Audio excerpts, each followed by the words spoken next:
नमस्कार दोस्तों, HLA-B27 क्या होता है, कब करते हैं, किसका करते हैं, कैसे करते हैं और HLA-B27 टेस्ट की रिपोर्ट को समझे कैसे, अगले 5 मिनट में ये बात करने वाले हैं। नमस्कार, मैं हूं doctor Devendra Bairwa, I am a consultant dermatologist. आप में से बहुत लोग ऐसे होंगे जिनको डॉक्टर ने कभी न कभी HLA-B27 टेस्ट लिखा होगा। तो आज इस वीडियो में हम HLA-B27 टेस्ट के बारे में ही बात करने वाले हैं। पहले समझते हैं कि HLA-B27 होता क्या है। HLA-B27 जो है एक प्रकार का जीन है।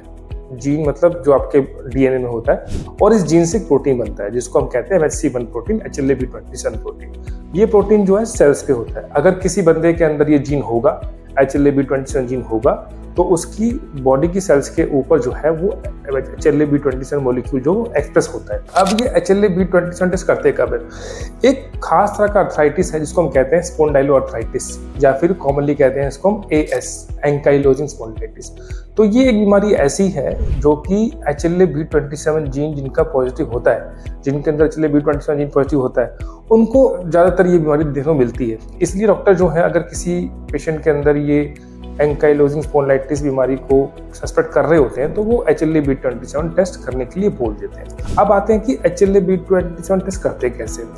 HLA-B27 जो है वो आपकी बॉडी की सेल्स पे होगा। तो हम क्या करते हैं, जब टेस्ट लिखते हैं तो 2 से 3 ml ब्लड आपका लिया जाता है और उसको आप लैब भेज देते हैं। लैब में 2 अलग मेथड होते हैं, फ्लोसाइटोमेट्री एक मेथड है और PCR टेस्ट एक होता है जिसके बेसिस पे ये टेस्ट किया जाता है। अगर PCR टेस्ट उपलब्ध है तो PCR टेस्ट जो है फ्लो से अच्छा होता है और टेस्ट PCR से करना चाहिए। अब इसकी रिपोर्ट पढ़ते कैसे हैं? या तो आपकी रिपोर्ट पॉजिटिव आएगी या नेगेटिव आएगी। जब आप HLA-B27 के लिए सैंपल देते हैं तो हो सकता है कि रिपोर्ट में लिखा हो डिटेक्टेड या पॉजिटिव। इसका मतलब ये है कि आपके ब्लड के अंदर, आपकी बॉडी के अंदर HLA-B27 जीन और जो प्रोटीन है वो मौजूद है।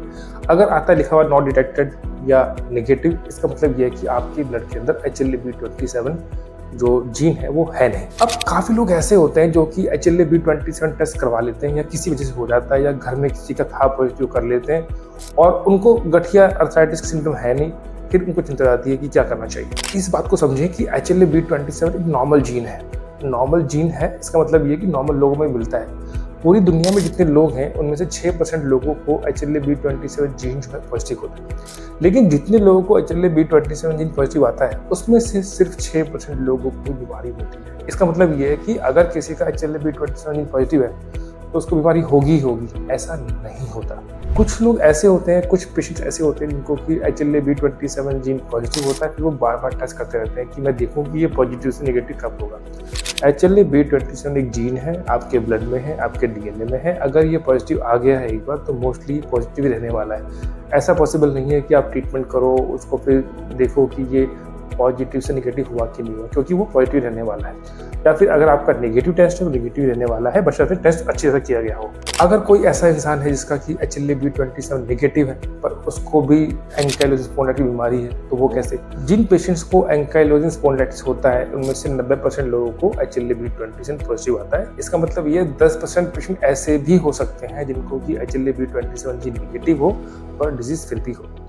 HLA-B27 टेस्ट को लेकर के अगर आपके मन में कोई सवाल है, रिपोर्ट को लेकर कोई सवाल है, कोई कंफ्यूजन है, कोई डर है तो आप कमेंट बॉक्स में कमेंट कर सकते हैं। हमारी टीम में आप तक पहुंचेंगे, आपकी परेशानी को दूर करने की कोशिश करेंगे। अगले हफ्ते फिर मिलेंगे एक नए टॉपिक के साथ। तब तक के लिए नमस्कार।